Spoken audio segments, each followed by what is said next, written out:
This isn't just another story. This is your story. Your triumphs, your conquest, your accomplishments, the things you've overcome.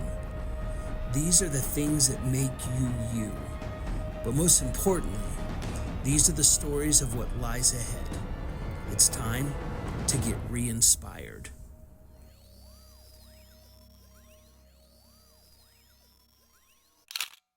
Well, hey, everybody, want to thank everybody for tuning in today. We're here with a repeat guest, the amazing Melissa Breese. Thank you. Thanks for coming back and spending some time with me. I appreciate you. Thanks for having me. Yeah. Excited. Oh, I'm excited too. So I'm doing a little bit of a series on leaders in real estate. And Okay. you're one of the first names that popped in my mind. And I wanted to, before we get into the real estate stuff, I wanted to kind of talk about who you are and how you're wired as a human, right? I think that's more important than anything. So if you had to describe yourself like the 25,000-foot view of who Melissa Breese is as a human being, how would you describe yourself? I'm the people person. I love to be around people. I love hard. I love fast. And I love lots, right? Okay. And I want to be with people in their good and bad times and help them out. My other half, he's getting used to that more and more. He doesn't really like people that much. Okay. But I'm pulling him out of his shell after all these years. Okay. But yeah, I just enjoy being with people, and I love planning events. All right. I love planning like group vacations and group times together and just making it a happy time for everyone. Okay. And you have some pretty cool hobbies. Yes. Tell me about a couple of those. Yes. So we're big boaters. Okay. We like to be on the lake all the time whenever we can. And we've met some really, really good friends through that community. And we're big scuba divers. Anytime I can get under the water and see the amazing creatures and God's beauty underneath the water, it's amazing. Okay. Those are two big ones. And all this from a Colorado native who was born in a landlocked state. Yes. Correct? Correct. Okay. I grew up at 115th in Colorado, and I'm of the age that there was nothing past 120th, and we would never take the highway to 120th. That was just too far. We had to get off at 104th. Okay. Dirt roads and all those. Yep. Holly was a dirt road, and 136th was a one-lane road with the stop sign at Colorado Boulevard. No kidding. Yep. Oh, that's amazing. Yeah, the area has completely changed. It totally been. I'm going on 30 years now, but it's completely changed from when I first got out. Crazy. Yeah. There's lots of good and some not so good with, growth, what I mean? So I used to be able to plan my day between 10 and 2 and get wherever I wanted to in the city with no traffic. Oh, yeah. That's not possible now. Not anymore. That ship has sailed. It's gone. Oh, it's incredible. Well, let's go right. You grew up in Colorado. Yep. What happened after you got out of high school? What'd you do from there?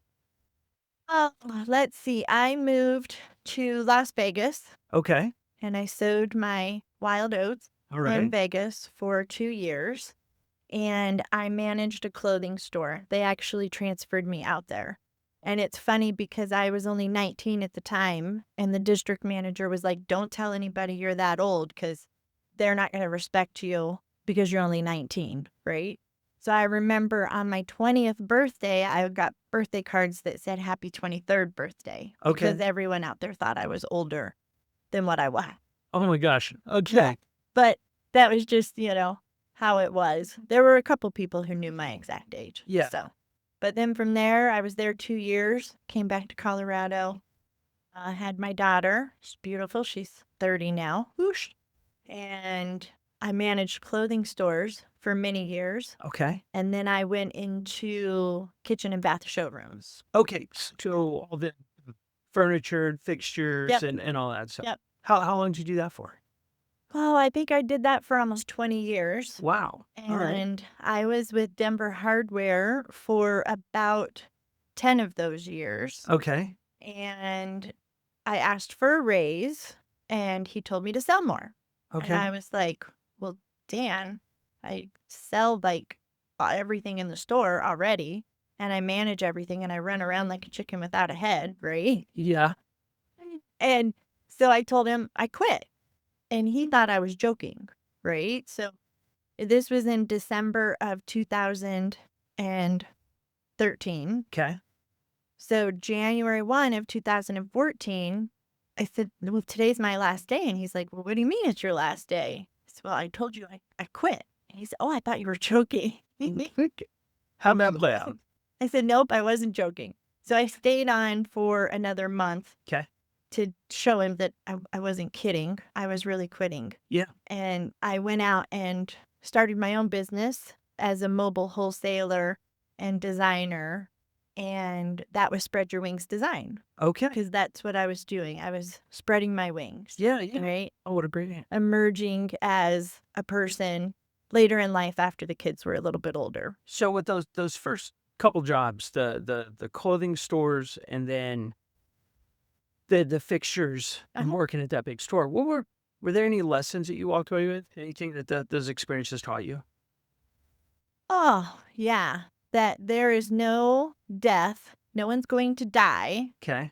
when it comes to somebody's needs or wants. Okay. Go deeper on that for me. Right? Like when I was in the showrooms and dealing with the plumbing and stuff, you're not going to die because your faucet is leaking. Okay. Or your toilet is leaking. I promise. Nothing is perfect. Everyone makes mistakes. Okay. And it's how we adapt and pivot and fix the mistakes. Okay. They go from there. Yeah. Was there a moment where you just thought to yourself, this might not work, or this isn't my calling, or I need to do something else that was maybe more than just based on the finances of things? No, not really. Not really. I got, it's funny because I got into real estate thinking one thing. Okay. So I had my own business, the Spread Your Wings Design. Yeah. And we had a partner, and I thought I could get my real estate license to help sell the houses my husband builds. Okay. Right? Just as kind of a side gig.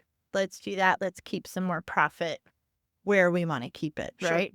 Not a big deal. I don't need to be a millionaire. Right? Right. But I quickly learned that's not why I got into real estate. It was because this is what I was supposed to do with my life. Okay. Tell me more about that. Because helping people build their wealth through the real estate is the best thing that I can do for someone. Okay. Is I can hand them the keys to this machine, and it's so easy to do that people don't realize how easy it is for them to build their own wealth through this. Okay. Yeah. So real estate is at one of the first steps you can take for building wealth. Correct. Okay. Yeah. And in my opinion, I mean, I don't do any of the other stuff, but in my opinion, it's the easiest. Yeah. And probably the least risky way to invest your money. Absolutely. They're not building any more ground. No. Right? Nope. They're Yeah. not building ground, and you're not investing a whole lot of money to get a whole lot of return on that money. Yeah. So like the stock market, if you're playing the stock market, I have to physically invest $50,000, $10,000, $5,000. I have to fully take that money out of my pocket to get any kind of return on it. Sure. And in real estate, I can invest $5,000 and get a return on $400,000. Yeah. So it's just kind of, it makes sense. Makes And educating people in that. Like, Yeah. what is your next step? What does that look like for each individual person? Because it's different for everyone. Yeah. So you're running your design company, and then you got your license. What did your first year of real estate actually look like? Nothing. Nothing. Okay. I was a deer in the headlights the entire year. Okay. I was like, what did I do? This is horrible. Okay. Yeah, literally, I thought it was the worst decision I ever made. What were some of the lessons you learned through that? That this business is hard. Okay. It is hard. It takes a lot of work. It takes a lot of education. It takes a lot of consistency. It just takes a lot. And it Right. takes a lot out of you to get, but the more I give, the more I get back. So keep like your social energy, because you are Mhm. this people person, kind of Yes. like a spark plug that goes around. Oh, Right? How do you fill yourself up? I mean, that social battery has got to have. Yeah.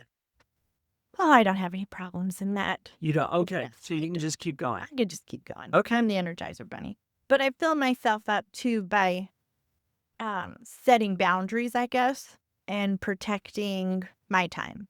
Okay. That's Okay. fair. So, like, our dinner time is 6 to 7:30, 8 o'clock. I start cooking dinner at 6 o'clock. Yeah. And we're done 7:38. So I'm not really focusing on anything during that time. Okay.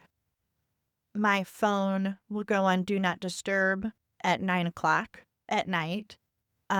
I'm falling asleep on the couch, so I'm not answering anything. Okay. But I do that so people who are night owls, they can still send me stuff, but they know I'm not going to respond until the next day. So you've kind of set some bumpers up to protect Yeah, you what's have to. important to you, right? Yes. And then it almost sounds like you've set expectations with your customers that, hey, this is how I operate. Correct. All right. And then usually Saturdays we're on the boat. Okay. And so Saturdays and Sundays are boat days. And if something needs to happen, I can send a colleague out to take them, or we could do it later Sunday night when I get home. Those kind of things. Okay. So your first year, there was a chuckle in there. this is Wasn't nothing. when and how did things start to click for you? Like, when did you get in rhythm of selling stuff? So my first year, I got licensed in February. Okay. At the end of February, started the 1st of March. I didn't even get my first real estate deal until September Okay. of that year. And it was actually given to me by my mentor Okay. because she was too busy, right? She Yeah. had so much going on, she couldn't handle it. So she said, I want you to handle this and just pay me the referral fee and take care of them from there. Okay. So that was like September. So I don't know, 6, 7, 8 months. Right. Yeah, my first deal. And it was given to me. It wasn't Yeah. even something I curated by myself. Was that a moment to where, like, the dam broke a little bit? Like, as soon as you got that first one, I think did so. other ones follow after that? Yeah, I think so. That would have been 17. 18 went pretty good. And I was helping people and I was enjoying it. I was really loving it. And I started coaching with Colleen and Okay. she started talking to me about it and like, you're telling me you're really good at this. And I'm like, okay, let me see. And she goes, well, what if you really tried Okay. to do something with this? And I said, okay, let me try. Let me see. And I think that's kind of when it clicked. That was like, wait a minute, this is something I love. I'm passionate. I'm helping people. I love their faces when it clicks with them. When Okay. we walk into a house and it's their house, you can see it clicking in their face and it's instant. And that's when I know I got to go to work. Okay. This is it. This is the one. We got to make this happen. So I know that the term trying for real or really trying. Really? Did that force you to get intentional with Yes. what you were doing, and what did that look like? Like, tell me a little bit about that. Just about my message, Okay. right? And that this is really achievable for anyone. Okay. Because kind of through the first couple years, Gary always says buy the dirt. Yeah. Right? So I kind of did that in 2020. We bought some land in Wyoming. Then in 2021, at the beginning, we bought some more residential lots. The middle, we bought some more residential lots. And at the end, we bought the RV park, right? So then it's kind of like, well, if I can do this, right? I mean, little old me, I'm really no one. If I can do this, anyone can. Okay. And that just sort of spring-loaded it. So I love that you actually practice what you preach, right? Yeah. You're actually doing those things to build the wealth for you and your family.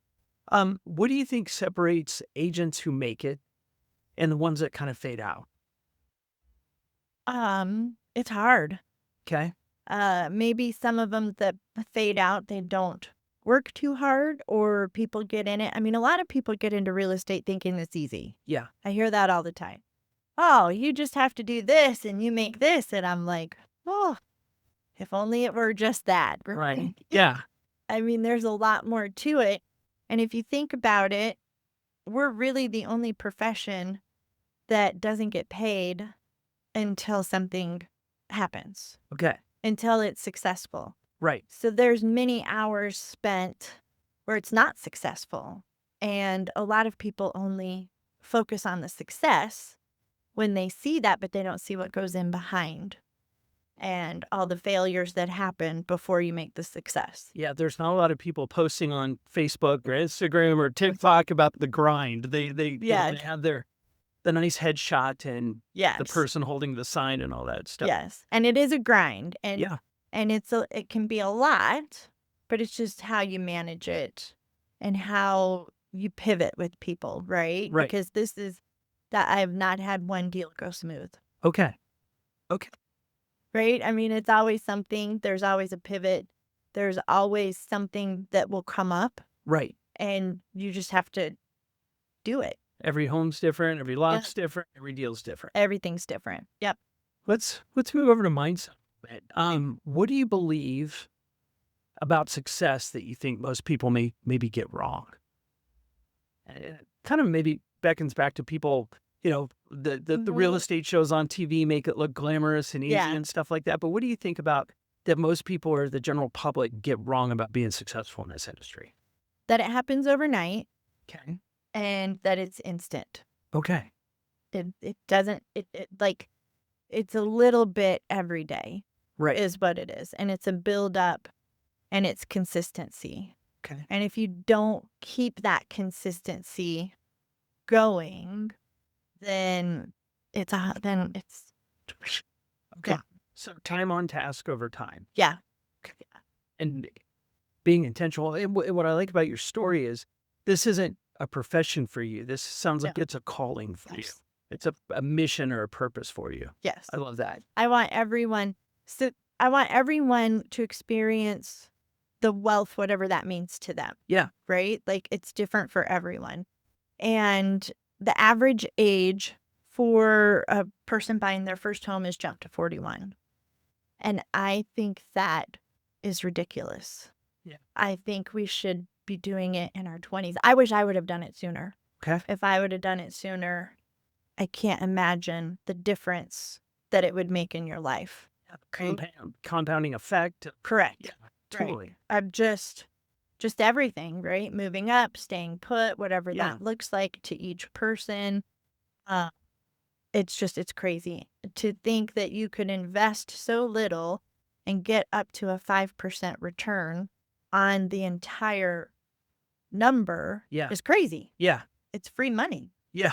Literally. So what habits or disciplines have made the biggest difference, not just in business, but in life for you? Like, what does that look like? So in November, I started working out. Okay. I'm going to Orange Theory. Okay. Our friend Shanna introduced that to me. And I do that 3 to 5 days a week now. Okay. And it's amazing. What's that doing for you? So I'm of the hot flash age and bad hip age. Yeah. The bad hip is not there anymore. Oh, wow. When I get up in the morning and I get the dogs fresh water, I can actually bend over and pick up that bowl of water. Okay. Without moaning and groaning the whole way down. Yeah. Yeah. What other kind of habits? What are some of the business habits that you're intentional about? So business habits are just daily working. Working on everything. I'm a 9 to 5er pretty much. Yeah. So I'm not just not working. Okay. I'm always, well, no, I'm probably more than that because I'm always working. So. Yeah. Well, and you're always working, but you have, it sounds like time. Yeah. You're protecting. Correct. The essence of Melissa or the importance of your marriage or the activities you do. Yes. But as far as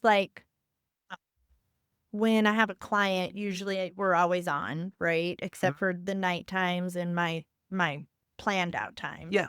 If something arises, we need to be able to pivot. But again, no one's going to die. Right. Right. So that's kind of the mindset that I put with people. Yeah. That everything is fixable. I Right. don't care what it is. Yeah. It's fixable. Would you like the outcome 100% of the time? Maybe not. Right. But everything is fixable. Okay. So do you ever find yourself hitting like that mental wall, or just emotionally you're spent? Do you ever find yourself hitting that? And if you do, stacking question here, what do you do to pick yourself back up, dust yourself off, and keep going? Smile and wave. Smile. Okay. Smile and wave. A smile can fix anything out Okay. there. So it's just, if you hit that wall, to me, I just say, take a deep breath and smile, Okay. because that's going to fix whatever thought process I have going on in my mind. This is kind of a big question here. No, I appreciate that. It's a big question. But who do you think you've become, like, looking back through time now, where you're at now, all the things you've accomplished and everything? Who do you think you've become? I hope that I've become a mentor to Okay. people.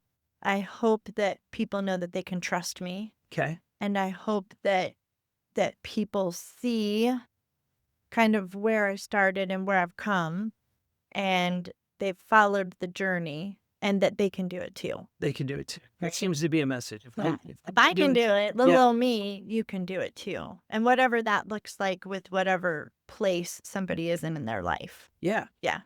So what, Because if you would have told me 5 years ago I'd be where I'm at right now, I would have laughed at you. tell me more about that. Just none of this was part of any kind of vision or plan or anything that I had. Okay. Ever. So it's more than you expect. Yeah. Oh, yeah. Goodness gracious. Wait, Okay.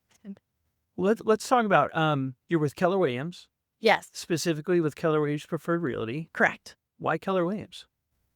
Oh, well, they changed my life. Like I said, 5 years ago, when I walked in 2017, the office changed my life, right? I signed here. I've been here the whole time. Keller Williams really teaches you how to run a business. Yeah.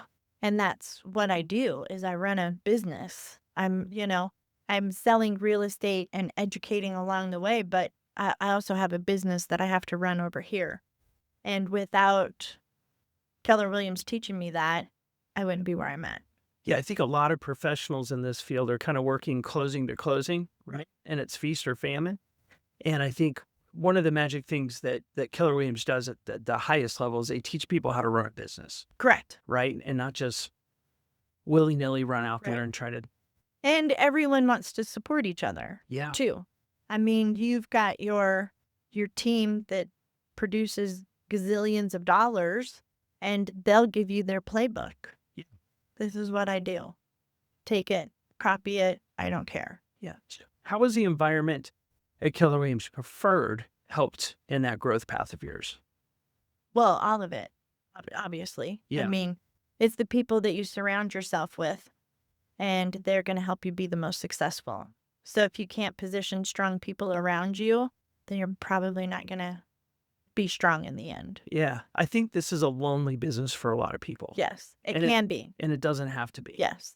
Yeah. And so sometimes you can get lonely. On that note, I work out of my home office, and sometimes you're just like, you feel like you're all alone. No one is going through the same thing that you're going through. You're working a hard transaction, and just everything seems like no one's done this before. But then you come into the office and you're like, oh no, there's 30 people who have the same thing going on. Yeah. So yeah. And so there's kind of strength in that shared environment, shared experiences. Yes. And you have to get involved. Like, if you're not coming in and meeting with people and fellowshipping with people, then you are out on that island. Yeah. And you will be alone, and you probably won't succeed. Okay. Well, and I love, this is a great segue. You're a member of the ALC, the Yes. Associate Leadership Council. Correct. What does it mean to you to be an ALC member? Oh, it means everything. Okay. Because I love helping people. I love helping people do what they do, right? Yeah. And I love planning parties. So that's why I did the social and culture committee, so I could plan some parties. Okay. It's a path for you to help lift other Yes. people up and do Yes. stuff. And it helps me gain clarity on where I want to go with my business. Okay. Right? Because the ALC, we all meet together and we help each other out. But I learn from them every time we're together. Okay. I take something away from someone and what I need to do and how I need to do it. Yeah.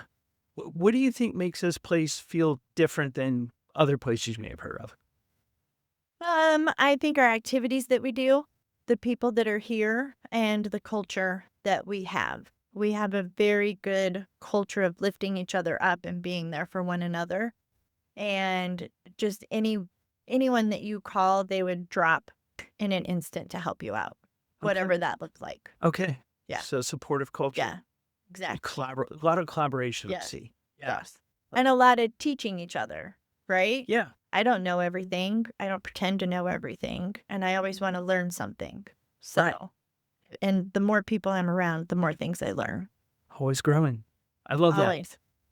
If you were to talk to an agent that maybe is stuck in that 5 to 10 deals a year, right? What would you straight up tell? What course correction do they need to make? How do they get out of that? How do they get the life that they really want? Work more. Work more. Okay. Actually do the activities.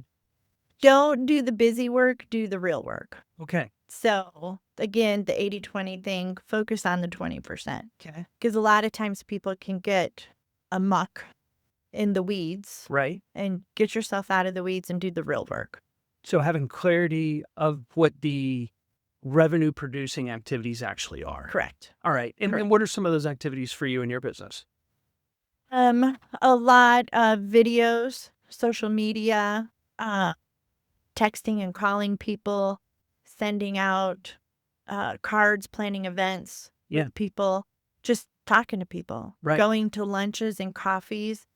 You may think that that's not really work, but it is. Yeah. Right? Because we're getting in front of people and we're staying top of mind so that when they have them or someone they know has that need, you're going to come to mind. Okay.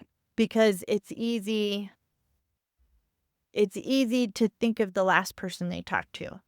So when you think about it and you go back and you look at your friends, how many deals did you lose from your friends?